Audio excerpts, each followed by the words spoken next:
Es la mujer más famosa en toda la historia de la humanidad, y no obstante prácticamente todo lo que el mundo conoce acerca de ella no corresponde a la realidad.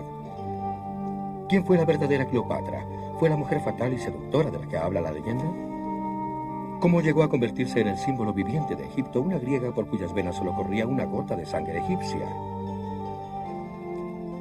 ¿Cómo llegó Cleopatra a ser una de las más grandes leyendas de todos los tiempos? La verdadera Cleopatra.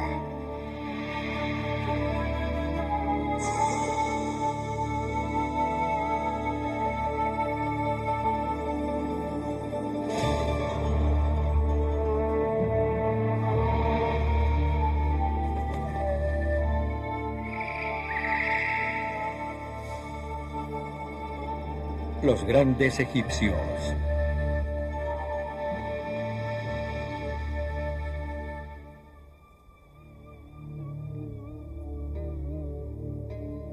La historia de Cleopatra comienza aquí, con una pequeña cuadrilla de hombres, perdidos y muriendo de sed en medio de la inmensidad del desierto occidental de Egipto. Dirigidos por Alejandro el Grande, el más imponente líder militar que el mundo hubiera conocido jamás, buscaban llegar al más remoto santuario de la antigüedad, el templo del oasis de Sigua. Pero la ruta a Sigua no estaba demarcada y Alejandro perdió el camino. Hay dos leyendas sobre lo que ocurrió a continuación. Según una de ellas, se le apareció una serpiente y le señaló la ruta.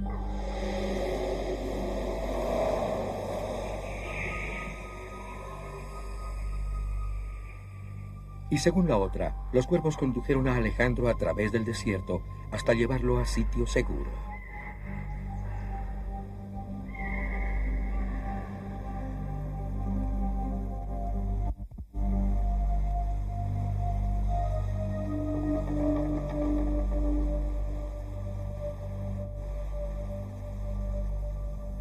Cuando finalmente el santuario emergió en medio del desierto, Sigua debe haberle parecido como el paraíso, con sus tibias fuentes de aguas burbujeantes y las palmas de dátiles que se doblaban por el peso de sus frutos. Pero Alejandro no había llegado hasta Sigua a comer dátiles. En Sigua vivían los oráculos, sacerdotes cuya figura fue famosa a todo lo largo de la antigüedad por su habilidad para vislumbrar el futuro. Antes de tomar decisiones cruciales, los líderes de la antigüedad consultaban los oráculos. Los oráculos combinaban la destreza de un Jan Dixon para adivinar la suerte con la astucia y comprensión políticas de un Henry Kissinger. Alejandro acababa de conquistar Egipto, pero no quería gobernarlo como un griego, como un simple mortal. Quería que el oráculo lo proclamara Dios. Eso le permitiría gobernar en calidad de faraón divino.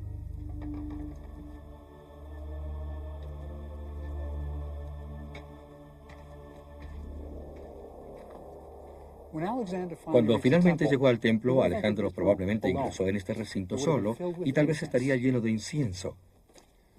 Aquí se encuentra un Sancta Sanctorum donde tal vez a Alejandro no se le permitió ingresar. Por lo tanto, si hubiera traído una ofrenda, tal vez la habría dejado aquí, quizás un cordero o algo así, y luego se le habría permitido hacer la pregunta, ¿soy un dios? Según todas las fuentes antiguas, efectivamente el oráculo proclamó la divinidad de Alejandro.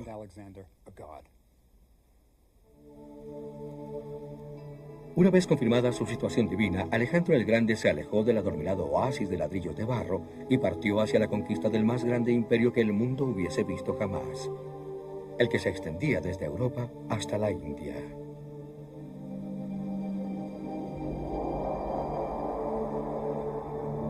Tres siglos después, poco antes del nacimiento de Cristo, Egipto continuaba siendo gobernado por un dios viviente, Cleopatra, descendiente de uno de los generales griegos de Alejandro.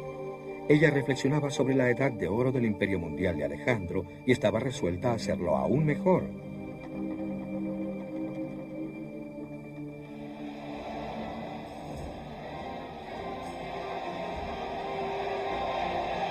Alejandro murió a la edad de 32 años. Para la época en que Cleopatra tenía 23, ya había llegado más lejos que él, habiendo hecho su entrada a Roma como reina de Egipto y consorte de Julio César, el hombre más poderoso de la tierra.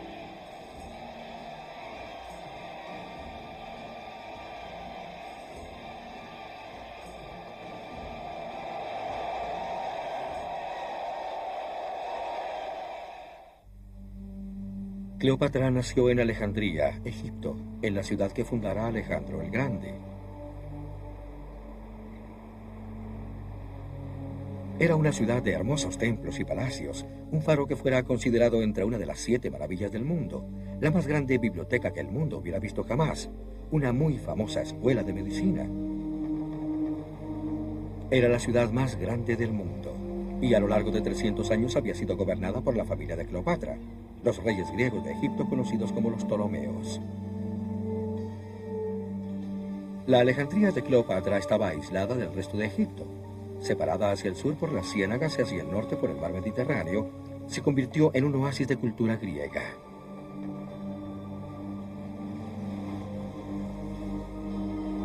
Pero ese mundo ha desaparecido por completo. Las esfinges y obeliscos que una vez decoraran los palacios se hundieron en las aguas del puerto de la ciudad.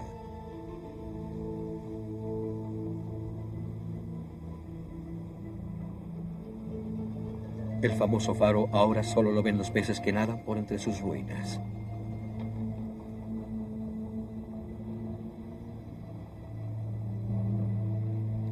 Pero hay unos cuantos sitios internados en las calles de la moderna Alejandría en los que aún puede dársele una mirada al mundo perdido de Cleopatra. Solo a comienzos de este siglo se descubrió este cementerio. El foso es lo suficientemente amplio como para que los cuerpos pudieran bajar hasta las cámaras sepulcrales. Muchas momias pasaron por aquí.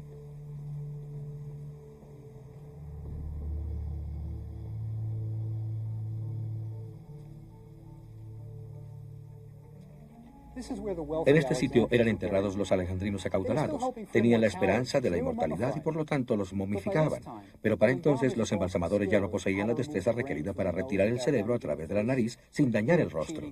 Engañaban con los aceites y los escatimaban, así como los inciensos y la mirra, elementos necesarios para la momificación. Pero cubrían totalmente los cuerpos con envolturas muy elaboradas. Al fin y al cabo, cuando la momia fuera colocada abajo, ¿quién habría de enterarse? Sin embargo, decoraban las paredes con dioses antiguos que ellos esperaban ayudarían a alcanzar la inmortalidad.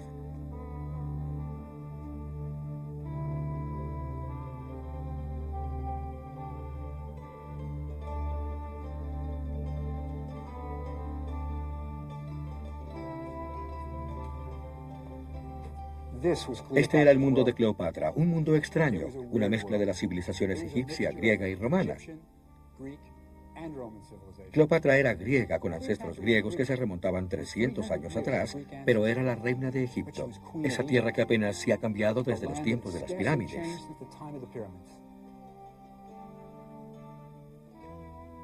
Pero Roma era la potencia militar preponderante del área. Y miren a este sujeto, tiene el cuerpo de un centurión romano y la cabeza de un dios egipcio. Eran tiempos difíciles. Para mantenerse en el trono había que ser adaptable, despiadado, inteligente y un gran político.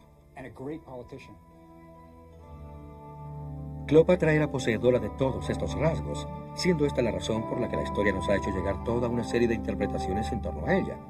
Los poetas del Renacimiento la vieron como la heroína que murió por amor, mientras los pintores hicieron alusión al erotismo en sus retratos, en los que representaban a una reina agonizante con el seno descubierto.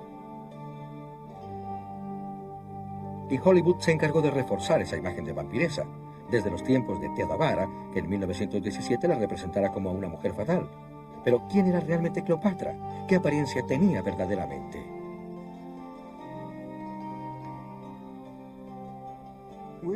Nos encontramos en Berlín, pues aquí está el mejor retrato de Cleopatra que haya en sitio alguno en el mundo. Existen muy pocas esculturas de ella, por lo tanto esto es tal vez lo máximo que lograremos jamás para saber cómo era en verdad físicamente. En realidad, es una mujer carente de belleza. Miremos su cabello, amarrado en un moño sencillo. Es el clásico peinado griego. Muy práctico, pero no estaba diseñado precisamente para cautivar a un general romano. De fuentes antiguas sabemos que el cabello era de un tono rojizo ondulado. Pero miremos su nariz. Tal vez demasiado larga, algo ganchuda en la punta. Y su boca no es exactamente lo que pueda llamarse una boca sensual. No lleva ningún tipo de joyas, nada de aretes ni de collares. Esta no es precisamente la imagen de una femme fatale. Las fuentes antiguas nos hablan de una mujer inteligente, aguda, encantadora, una lingüista. Y además de todo esto era tremendamente resuelta. Fue esta asombrosa combinación de cualidades lo que ha hecho de ella la mujer más famosa de la historia. No fue precisamente su belleza.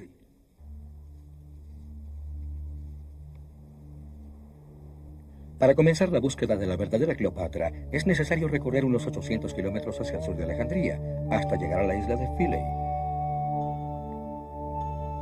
Fue aquí donde los ancestros de Cleopatra, los 12 reyes llamados los Ptolomeos, construyeron este hermoso templo en honor de la diosa Isis, al que le fueron agregando nuevos templos a lo largo de 3 siglos.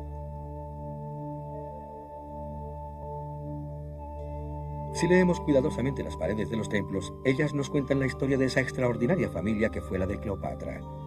Aquí tenemos el primer edificio en la isla, el templo de Isis. Esta es la puerta de entrada a Ptolomeo II. Se lo llamó Filadelfio, amante de su hermana, pues se casó con su hermana Arsinoe. Aquí aparece con Isis y el hijo de ella, Horus. El templo a Isis fue concluido por Ptolomeo III, el último de los grandes Ptolomeos. Conquistó a Babilonia y a Persia y regresó cargado de tesoros que le habían sido arrebatados a Egipto. Pero a partir de entonces, todo fue cuesta abajo para los Ptolomeos.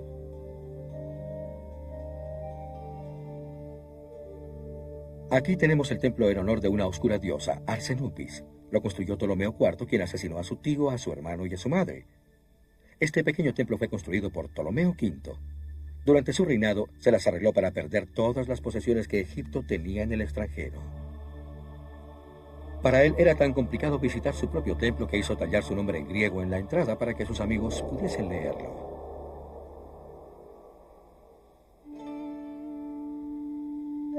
Pero este es mi favorito. Este kiosco en honor a Hathor, diosa del amor, la música y todas esas cosas. Fue construido por Ptolomeo VIII, a quien se apodó Fisicón, el Gordo. Era tan grueso que cuando quería caminar debía hacerlo ayudado. Amaba las fiestas y decoró su capilla con escenas de festines, durante los que los dioses tocaban la música. Asesinó a su propio hijo, cortó su cuerpo en pedazos y se lo envió a la madre como regalo de cumpleaños. El padre de Cleopatra, Ptolomeo XII, a quien apodaban el bastardo, posteriormente recibió el nombre de Auletes, el flautista, pues se pasaba todo el tiempo tocando la flauta y evadiendo sus responsabilidades como gobernante de Egipto. Hay un refrán árabe que dice: si tu madre es cebolla y tu padre ajo, ¿cómo puedes evitar el mal aliento?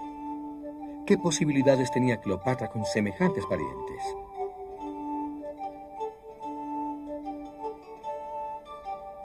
Bueno, pues no lo hizo nada mal. Se convirtió en la mujer más famosa en toda la historia. Bastante bien para alguien que procedía de una familia tan disparatada.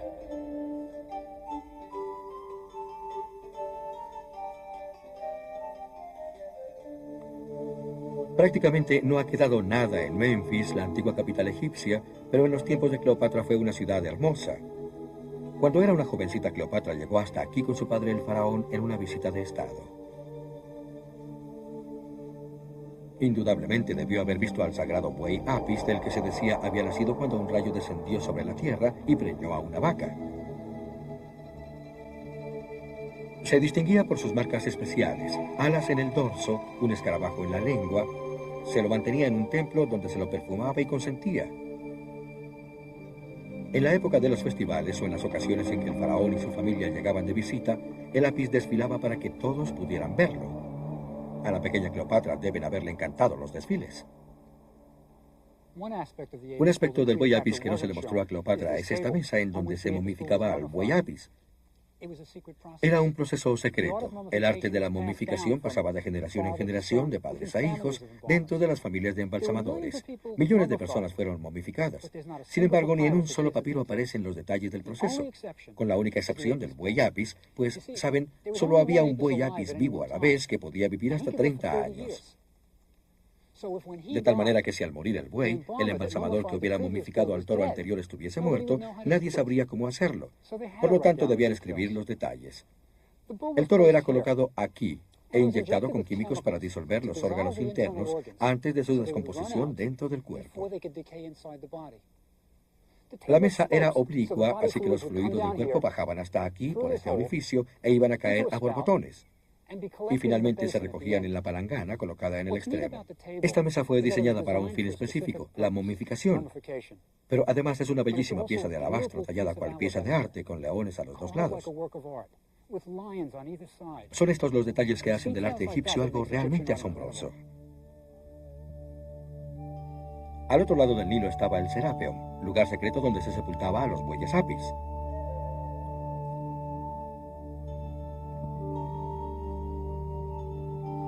A lo largo de los siglos, sacerdotes con la cabeza rapada traían hasta aquí, en solemnes procesiones, a los toros momificados para sepultarlos en recintos esculpidos bajo las arenas del desierto.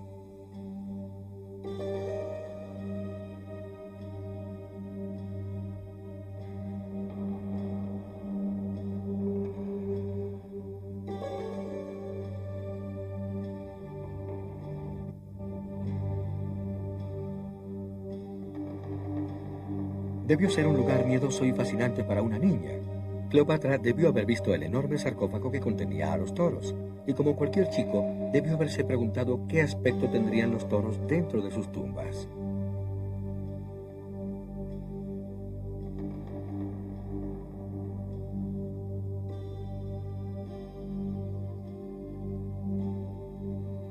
Probablemente oyó a los sacerdotes entonando sus oraciones en egipcio, lenguaje que ella a lo mejor no comprendía. No obstante, la experiencia debe haber sido sobrecogedora, y quizás fue aquí, en el Serapeum, que Cleopatra decidió aprender el lenguaje egipcio y ahondar en su antigua religión.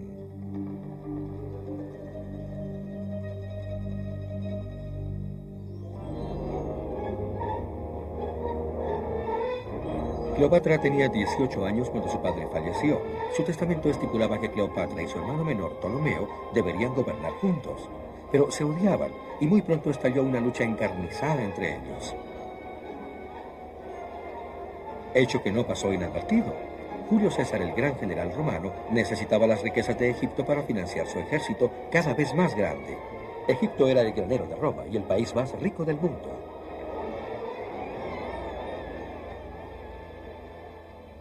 Para mediar en la disputa, el César tomó residencia en el Palacio de Alejandría y convocó a Cleopatra y a Ptolomeo. Temerosa de que su hermano pudiera asesinarla, Cleopatra había encontrado una forma secreta de llegar hasta donde el César. Lo demás es historia.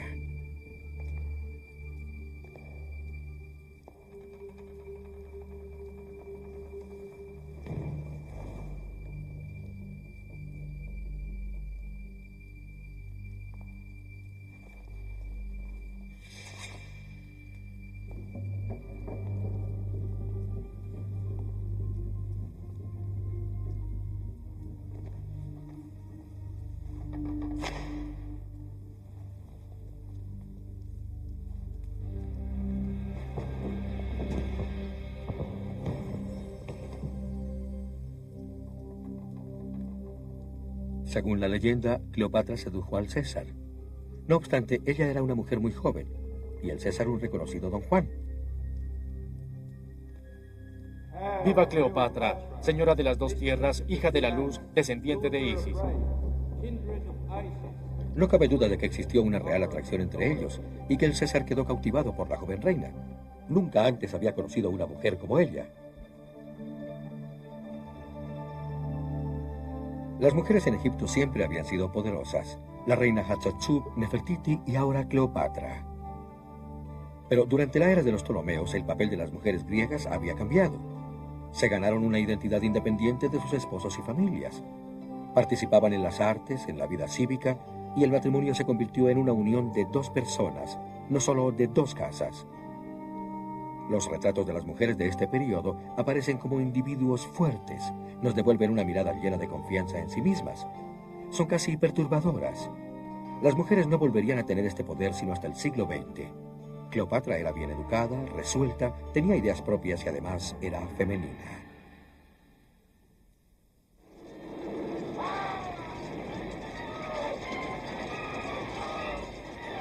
Como intelectual que era, a Cleopatra probablemente se le rompió el corazón cuando durante la lucha entre los egipcios y las tropas romanas del César se presentó una de las más grandes tragedias del mundo antiguo, el incendio de la Biblioteca de Alejandría.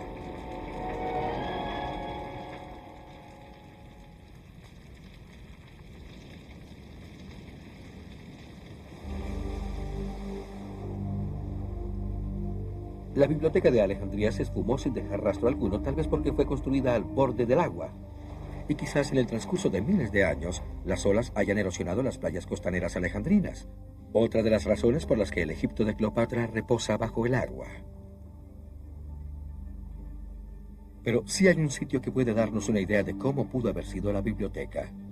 Está bajo el monumento llamado Los Pilares de Pompeyo. Este es apenas el anexo de la biblioteca, unos cuantos miles de pergaminos. La enorme biblioteca tal vez haya tenido hasta 500.000.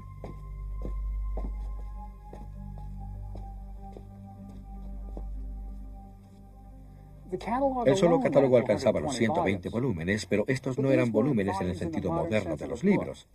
Se trataba de pergaminos hechos de la planta del papiro que cortaban en tiras y que luego se pegaban naturalmente con su propia savia.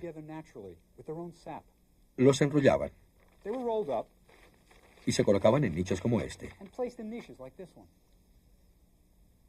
Es doloroso pensar en lo que se perdió en el incendio de Alejandría.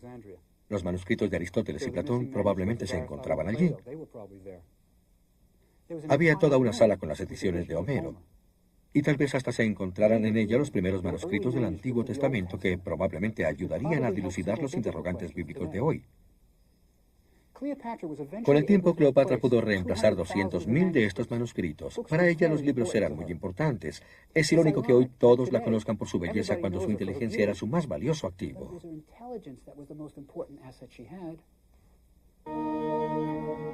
Disfrutando tanto de la compañía de Cleopatra como de las comodidades del palacio alejandrino, el César retardó su regreso a Roma para permanecer con la joven reina, quien decidió llevarlo en un recorrido por Egipto.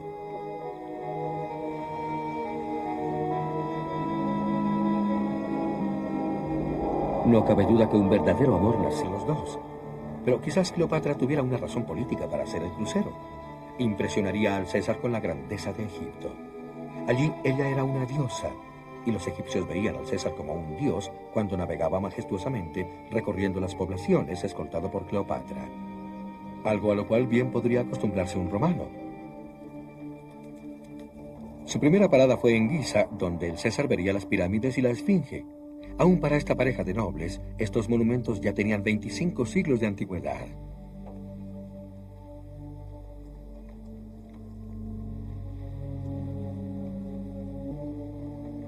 Desde Giza era solo un día en barco hasta Memphis, donde Cleopatra le mostraría el buey Apis en el templo a donde su padre la llevara cuando aún era niña.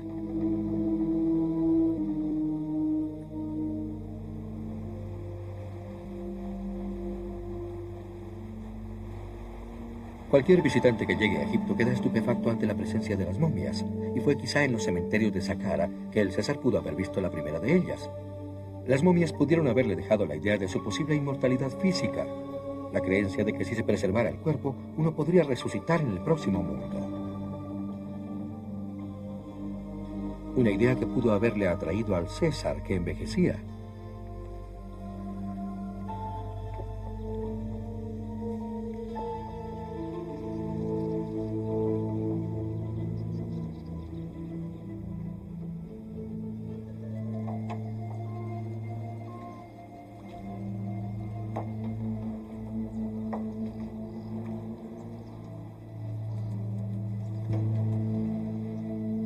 Y a medida que la pareja navegaba hacia el sur, el César no pudo haber pasado por alto los campos interminables de aquellos granos que Roma necesitaba para alimentar sus ejércitos. El trigo era tan básico para la economía y la mentalidad egipcias que cuando los egipcios representaban el otro mundo en las paredes de sus tumbas, mostraban los campos donde se cultivaba el grano.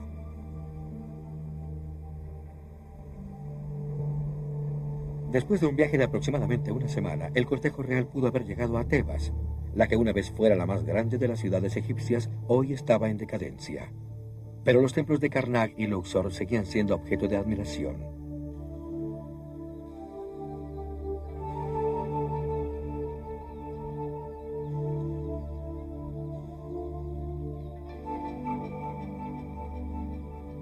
A solo un día de allí, hacia el sur, Cleopatra y el César estarían llegando a Armontis.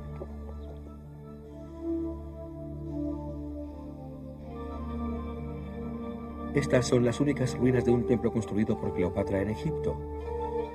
Poco visitados en estos tiempos, sus ruinas reposan en medio de la moderna población de Armant. No son gran cosa, pero sí constituyeron un momento crucial en la historia del mundo.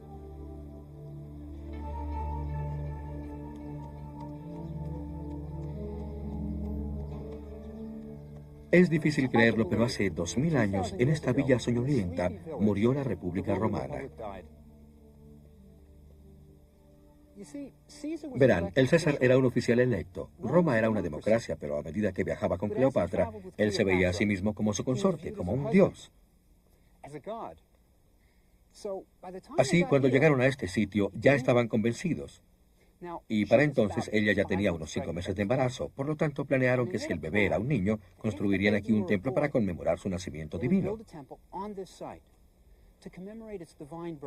El hijo del César sería un dios. A estas alturas, al César ya le estaba quedando difícil sentirse responsable de los políticos romanos. Y de alguna manera tomó fuerza en él la idea de que a Roma la presidía un dios. El César fue sucedido por emperadores romanos que se veían a sí mismos como dioses. Suena extraño, pero en este sitio murió la democracia romana.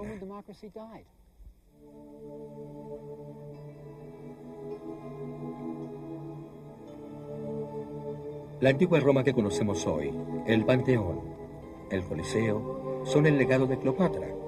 Ella demostró a la bisoña Roma cómo debería vivir un dios.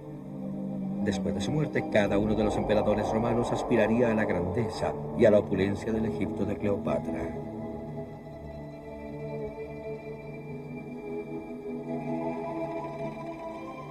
Cuando Cleopatra dio a luz, bautizó a su bebé con el nombre de Cesarión, pequeño César, por su padre. Durante todo el resto de su vida, Cesarión se convertiría en el centro de las ambiciones de Cleopatra.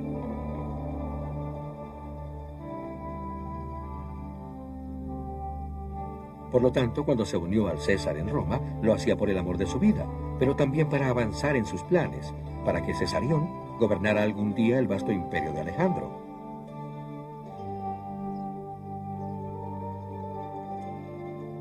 El César la ubicó en una villa con hermosos jardines. Esto muestra cuán importante era ella para él.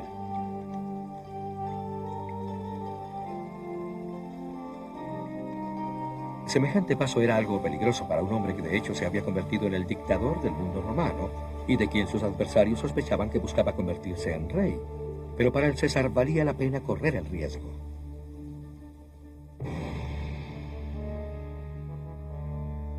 Cuando los generales romanos regresaban a casa, celebraban los triunfos y conmemoraban sus victorias. Lo hacían con desfiles muy elaborados y toda la ciudad se volcaba a las calles para ver el espectáculo. Cuando el César celebraba algún triunfo aquí en Roma, él mismo dirigía la procesión, pero detrás de él desfilaban las carretas cargadas con los tesoros que había capturado durante las guerras. Traía más riqueza de la que los romanos hubieran visto jamás, y el César se aseguraba de que recibieran parte del botín. Les dejaba cantidades adicionales de grano, de aceite de oliva, y así mientras se apretujaban para ver el espectáculo en estas calles atestadas, los romanos sabían que les esperaba un fastuoso banquete pagado por el César. A veces empezaban a beber tempranamente, antes del banquete, y en medio de empujones y empellones, mucha gente terminaba pisoteada hasta la muerte. Cleopatra se encontraba en Roma cuando el César celebró su triunfo en Egipto. Lo hacía por sus victorias sobre sus enemigos. En este caso, había algo especial. Detrás de la carroza del César venía la odiada hermana de Cleopatra, Arsinoe, atada con cadenas de oro. Cleopatra pudo haber tenido emociones encontradas al respecto. He aquí a su enemiga, su hermana, derrotada por el César, su amante. Pero por otra parte, su hermana era una egipcia, una Ptolomea, derrotada por Roma. Y Cleopatra amaba al César, no al Estado de Roma. La vista de su hermana en cadenas en medio de un desfile romano triunfal fue algo que habría de recordar por el resto de su vida. Empero por el momento, Cleopatra se encontraba triunfante.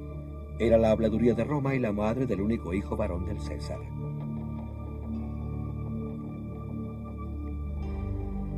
Las victorias del César lo habían hecho poderoso y acaudalado. Gastaba gran parte de su fortuna comprando tierra en el área central de Roma y construyendo almacenes, casas y un templo. En este templo hizo colocar una estatua de Cleopatra, acto que debía dejar muy en claro para todos en Roma cuáles eran sus sentimientos hacia ella.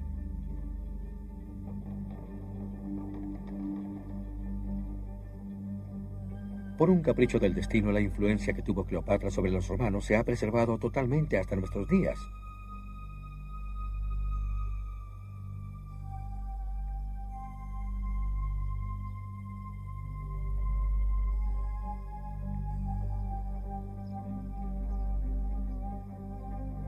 Solo quedó una pintura de una oscura colina al sur de Italia, antes que ésta hiciera explosión en un día del año 79 después de Cristo.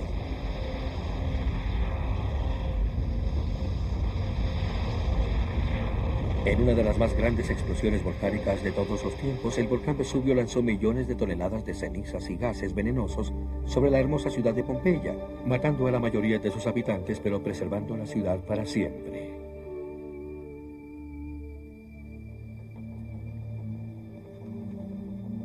Uno de los templos más importantes de la antigua Pompeya estaba dedicado a la diosa de los egipcios, Isis. Cuando el Vesubio hizo erupción, el templo de Isis quedó cubierto, congelado en el tiempo. Las paredes del templo muestran cuán de moda era ser egipcio. Ibises, cobras, cocodrilos, todos los clichés estaban allí.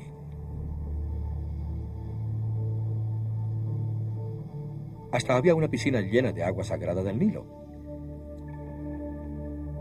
Cleopatra se vestía como Isis para las ceremonias religiosas, y un joven iniciado romano, embriagado con los misterios de Isis, nos describe cómo pudo haber sido ella físicamente.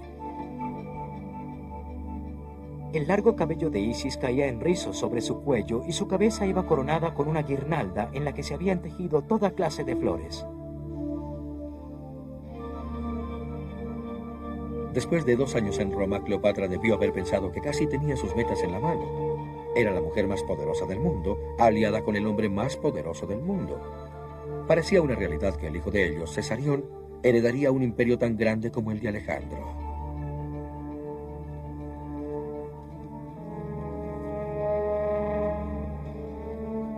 Pero el Senado romano temía que el César, influenciado por la reina Cleopatra, hubiera llegado a sentirse como un dios y que quisiera gobernar como rey. No podían permitir que su amada República Democrática muriera. Había que detener al César a cualquier costo.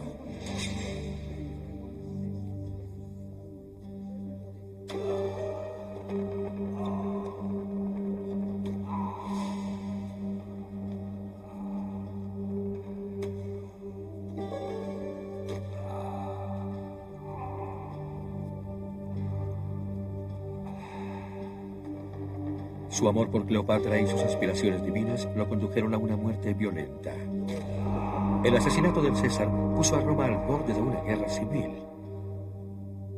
Marco Antonio, el general amigo leal del César y el más fuerte aliado de Cleopatra en Roma, apareció ante el Senado para informarle que el César había reconocido a Cesarión, hijo de Cleopatra, como su heredero. El sobrino del César, Octaviano, se proclamó como el legítimo heredero. Cleopatra tuvo muy poco tiempo para llevar luto por la muerte del César. Con la guerra civil a punto de estallar, regresó a Egipto con Cesarión.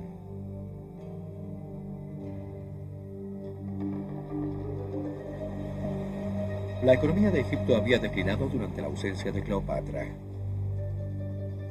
El gasto público se había desbordado y estaba fuera de control. La inflación era rampante y la administración del país había quedado en manos de los corruptos griegos. El sistema que imperaba era prácticamente de esclavitud. A los egipcios, quienes laboraban en los campos, se les imponían despiadados gravámenes para que los griegos pudiesen vivir lujosamente. Cleopatra no cambió el sistema, pero lo hizo más eficiente. Redujo la corrupción, con lo que mejoró el nivel de vida tanto de los griegos como de los egipcios.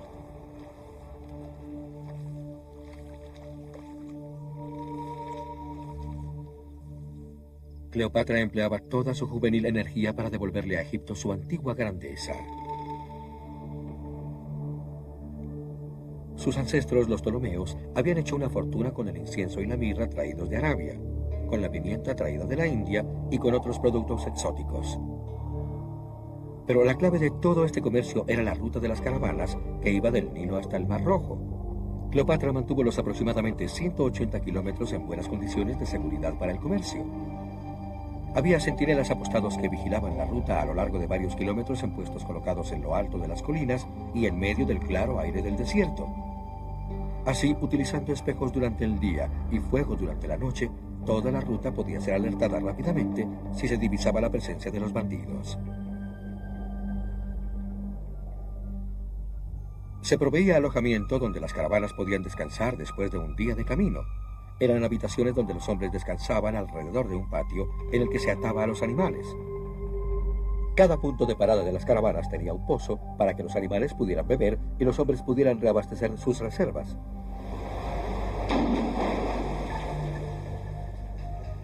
Cleopatra mantuvo abierta la ruta de las caravanas no solo por los impuestos que ellas pagaban, sino también porque eran la fuente de muchos lujos para su palacio en Alejandría. Algo en lo que le gustaba derrochar era en los pórfiros, la piedra púrpura que utilizarían posteriormente los emperadores romanos para sus estatuas.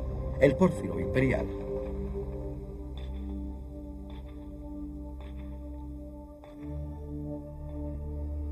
La única mina que había en el mundo estaba en Egipto, cerca al Mar Rojo, y Cleopatra fue la primera en explotarla.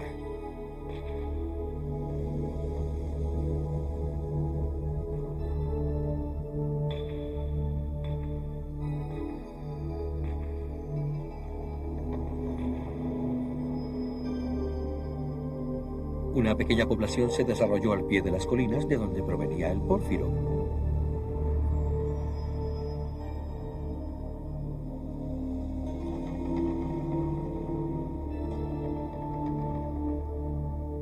La piedra se encontraba en lo alto de la montaña, conocida como el Gebel Tihon, una montaña que botaba humo debido al polvo que producía la explotación.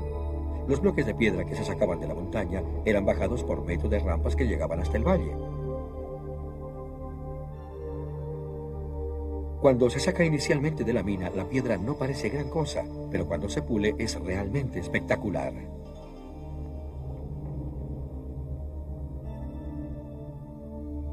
Se requería una destreza administrativa superior para abrir y trabajar en las minas de pórfiro, y Cleopatra estaba a la altura de esa tarea. Cuando Cleopatra se recuperó de la pérdida del César, se enamoró por segunda vez en su vida. Reuniendo las fuerzas leales a la memoria del César, Marco Antonio se embarcó en una campaña militar que virtualmente lo convertía en el jefe del Imperio Romano Oriental. Pero para derrotar a su enemigo Octaviano, necesitaba los tesoros de Egipto. Y fue así como convocó a Cleopatra a Tarsus, sobre la costa turca.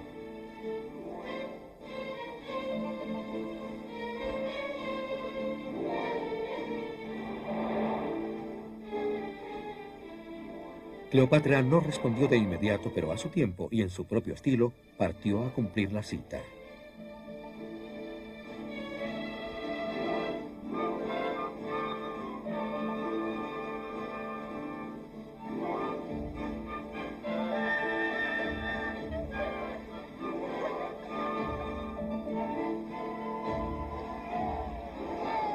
Era obvio que Cleopatra y Marco Antonio podrían beneficiarse uno del otro.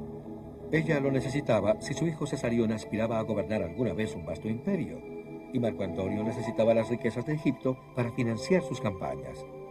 Pero además había una atracción física real entre ellos, y para el tiempo en que regresaron a Alejandría, ya eran amantes.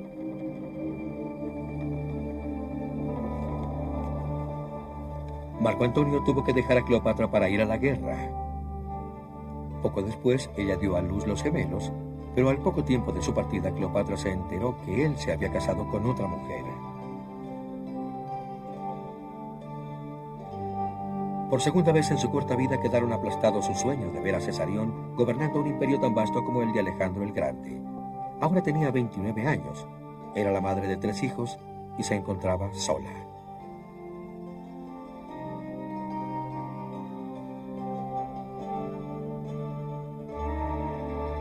En tiempos de desgracia, a menudo la gente vuelve sus ojos hacia la religión, y eso fue lo que hizo Cleopatra. Y para comprender su religión, todo lo que hay que hacer es ir al gran templo de Dendera, al sur de Egipto.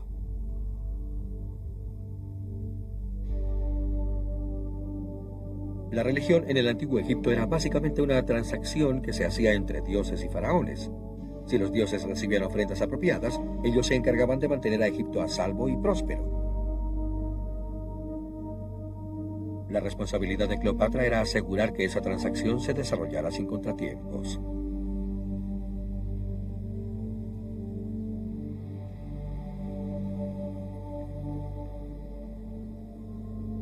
El templo estaba situado precisamente en el sitio donde se daba este intercambio. Cuando Cleopatra visitaba Dendera, hacía su ingreso al Sancta Sanctorum, al que solo podían entrar ella y el sumo sacerdote. La ceremonia de la mañana comenzaba retirando los sellos lacrados del altar, abriendo bien las puertas y descubriendo la estatua de la diosa. Se presentaban ofrendas consistentes en alimentos, flores y aceites aromáticos, se recitaban oraciones y se cantaban himnos, se ofrecía incienso, todo lo cual seguía su propia secuencia, y entonces se daba paso a las actividades del día. Casi siempre había sacerdotes con la cabeza rapada, quienes servían como sustitutos de Cleopatra. La ceremonia más importante tenía lugar aquí, el día de Año Nuevo, para asegurar que el Nilo creciera y que florecieran las cosechas. Al amanecer, los sacerdotes retiraban la estatua divina de su altar y en una procesión sagrada transportaban a los dioses al techo del templo para la ceremonia del toque de disco, en la que las estatuas eran expuestas a los primeros rayos del sol.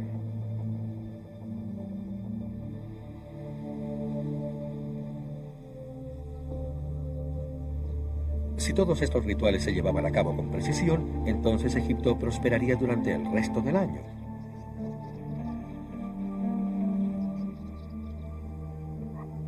La única escena que queda de la antigüedad en la que Cleopatra presentaba sus ofrendas a los dioses está aquí, en esta pared trasera de Dendera. Normalmente la reina estaba acompañada por su esposo, el faraón, pero Cleopatra no era una mujer común y corriente.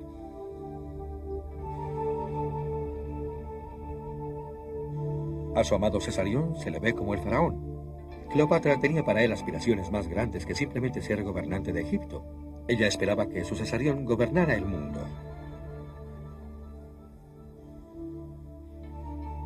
Súbitamente, después de haber abandonado a Cleopatra durante 3 años, Marco Antonio regresó a su vida. Para llevar a cabo su plan de tomar el control del Imperio Romano, necesitaba a Cleopatra y las riquezas de Egipto. Y le pidió una cita. Pero, ¿por qué había de aceptar Cleopatra? Ella era una leyenda, también un ser humano. Volvía a un hombre que había sido su amante, era el padre de 2 de sus hijos y había aceptado abogar por Cesarión como heredero del César. Pero él la había abandonado, se había casado con otra mujer, Octavia, por lo tanto sus sentimientos debieron ser muy encontrados. Probablemente se podría justificar el matrimonio como un asunto de conveniencia política. Pero creo que era realmente difícil justificar su abandono. Fue así como se presentó ante Marco Antonio, lo hizo con una mezcla de sentimientos, pero teniendo en mente metas muy específicas. Iba a negociar el futuro de sus hijos. Él tendría que cumplir exigencias precisas si es que Cleopatra iba a depositar la enorme riqueza de Egipto a disposición de Marco Antonio. Marco Antonio aceptó entregarle a Cleopatra toda Arabia, las minas de cobre de Chipre, las minas de turquesa en el Sinaí, toda Armenia, los exuberantes campos de grano del norte de África y los cruciales puertos de Fenicia.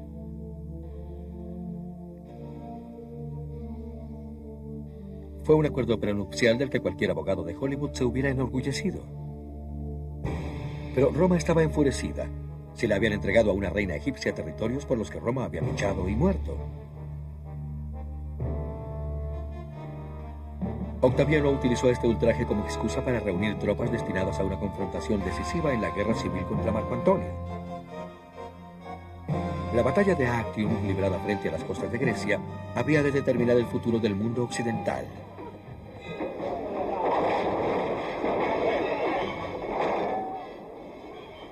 Cuando Marco Antonio se embarcó rumbo a la batalla en Actium contra su rival Octaviano, Cleopatra partió con él. Llevaba 60 barcos egipcios, además de su propio buque insignia. Era insólito para una reina hallarse en el centro mismo de la batalla, pero Cleopatra quiso estar cerca a Marco Antonio para asegurar la victoria. Paulatinamente pareció que la victoria sería para Octaviano. Al final de la tarde soplaron vientos muy fuertes en dirección a Egipto. el barco insignia de Cleopatra se las arregló para apartarse del conflicto, hacerse a la vela y partir rumbo a su país.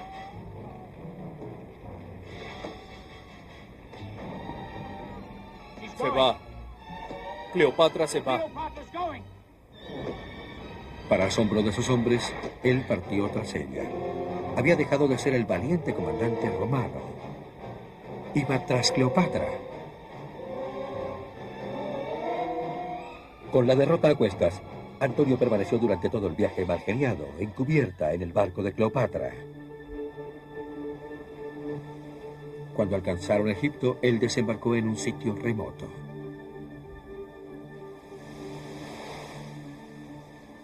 Al parecer, una vez aquí, en la árida costa, Marco Antonio se derrumbó por completo.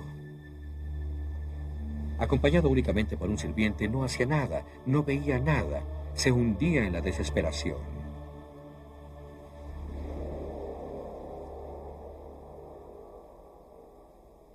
Pero Cleopatra siguió rumbo a Alejandría para planear el paso siguiente. Mientras Marco Antonio se sumía más y más en su depresión, Cleopatra entraba en acción.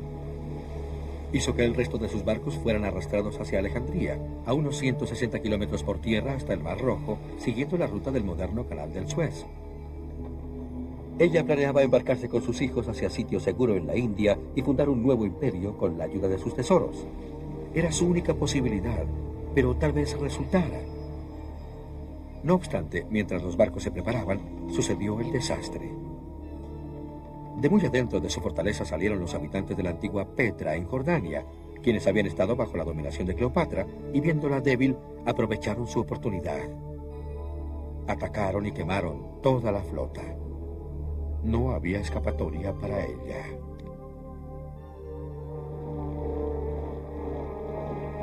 Mientras se aproximaban las tropas a Alejandría, Marco Antonio y Cleopatra sabían que solo les esperaban la humillación y la muerte.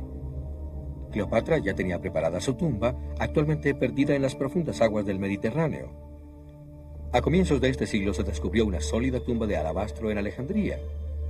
Una tumba similar pero más grandiosa debió haber preparado a Cleopatra para su muerte.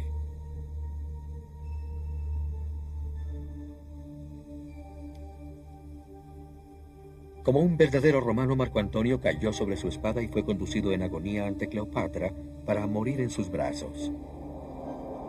Entonces Cleopatra procedió a preparar su propia muerte con un método apropiado para el último de los faraones.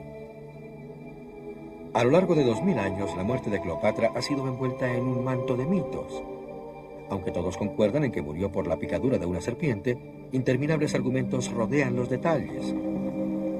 La realidad es que hay dos serpientes venenosas en Egipto: la cobra y la hemorru o ceraste.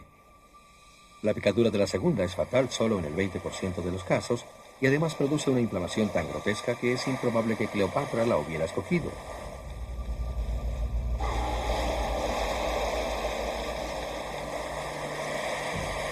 La cobra es más letal y a menudo su picadura es difícil de detectar. La muerte por mordedura de cobra era un medio de ejecución que está muy bien documentado y que se utilizaba en Alejandría. Galeno, el famoso médico, presenció la ejecución de prisioneros sentenciados a muerte colocándoles cobras en el pecho. Según él, era una muerte rápida, compasiva.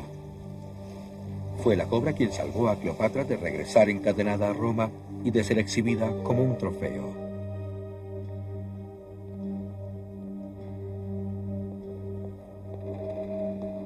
Octaviano temía que Cleopatra se suicidara y había ordenado que todo lo que llegara hasta ella fuera inspeccionado cuidadosamente. Pero Cleopatra no había de permitir que Octaviano la derrotase.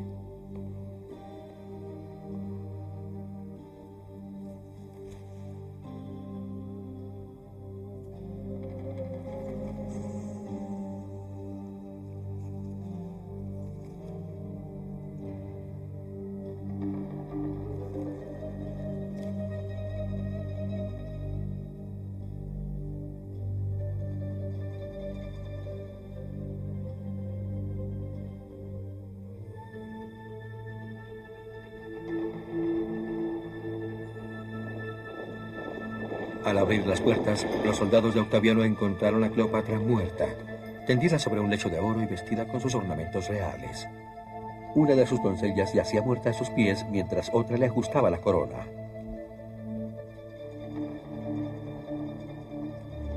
Cuando finalmente Octaviano celebraba su triunfo en Roma, todo lo que pudo exhibir fue una pintura en la que aparecía Cleopatra siendo mordida por una serpiente. La cobra, el símbolo de la realeza, que había protegido a reyes y reinas de Egipto a lo largo de 3000 años, había atacado por última vez, protegiendo a Cleopatra de la humillación.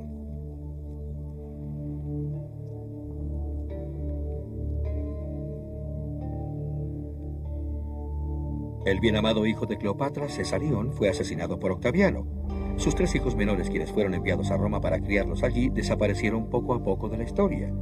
Egipto, que había pasado a ser una simple provincia de Roma, vio en Cleopatra al último de sus faraones. Con ella murió la más grande civilización que el mundo hubiera conocido jamás. Alejandría cesó de ser un centro de conocimiento. Su biblioteca y hermoso palacio se deslizaron bajo el mar. Los grandes templos de Egipto quedaron desiertos, cubiertos por la arena, y los antiguos rituales de los sacerdotes fueron silenciados para siempre. Su lengua extinta. Pero Cleopatra, quien le había apostado a las más grandes empresas y había perdido, jamás fue olvidada. Cuando ya nadie recuerda los nombres de los grandes faraones egipcios, hay uno que permanece firme a través de los siglos, el de Cleopatra, reina de Egipto. Desconocemos quién fue la virreina y la primera princesa.